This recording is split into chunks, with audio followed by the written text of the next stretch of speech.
Deuxième tour confiant, on va gagner. Il n'y a pas de souci là-dessus. On y croit. Il va y avoir un très gros succès de cette population quintoise. Parce que les gens croient que c'est toujours une habitude pour le PCA de gagner au premier tour. Ils l'ont vu, ils sont réveillés avec certainement un gain de voix. Et se disent attention, là il y a danger, il faut qu'on aille aux urnes et réparer cette erreur. Vous avez parlé de tentatives de division, de danger de division, qu'en est-il exactement? Ben, on le voit, la division sur la stratégie du PLR dans l'île. Le PLR s'en sort uniquement pour l'instant. Et on a vu la stratégie des partis qui vient d'être créée il y a à peine 1 an et demi. Et regardez le résultat sur l'ensemble de l'île. C'est catastrophique. Alors que ce parti pensait être le nouveau parti qui allait faire la différence et supplanter le PCDR.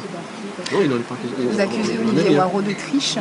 Ah non, je n'accuse pas Olivier Warraud de triche. Non, je dis, lui, quand il dit qu'il y a eu des incidents dans un bureau, c'est pas lui qui est incriminé, c'est moi. Je ne l'accuse pas de triche, attention. Mais vous l'accusez de quoi? Je l'accuse de dire qu'il faut se calmer, alors que c'est lui, quand il dit attention, il faut se calmer, on est calme. Il n'y a pas de problème sur ce territoire. Et quand il dit ça, c'est entretenir le doute.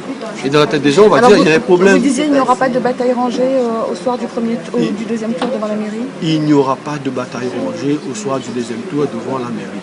Il y aura du respect. Du respect par rapport à la décision de la population. C'est quoi la suite pour les bulletins, la pile, votre pile remplacée par la sienne? Bon, on verra ce que donnera l'enquête administrative. Et vous disiez c'est moi qui ai des raisons d'être en colère? C'est moi qui ai des raisons d'être en colère. Imaginez, moi j'arrive dans un bureau de vote et ma pile n'est plus sur la table et on voit 2 piles Olivier Warraud. Là c'est surréaliste, pour reprendre son expression. Ça c'est surréaliste. C'est la première fois que je vois ça. Et vous avez obtenu le soutien donc de M. Thierry Robert qui va venir, a-t-il dit à Image Presse, soutenir son ami Loulou sur le port? Je le remercie beaucoup pour cette déclaration. Il va venir ce soir lors d'un meeting. D'ailleurs on invite la presse à venir si tant est que ça est disponible. Il vient et on apprécie beaucoup ici au port sa venue et son soutien. Un soutien à mettre, vous disiez, sur le compte de la défense de l'intercommunalité? Défense de l'intercommunalité et puis une stratégie globale d'accompagner nos mouvements sur l'ensemble des territoires. N'y a-t-il pas un retour d'ascenseur prévu au niveau des régionales?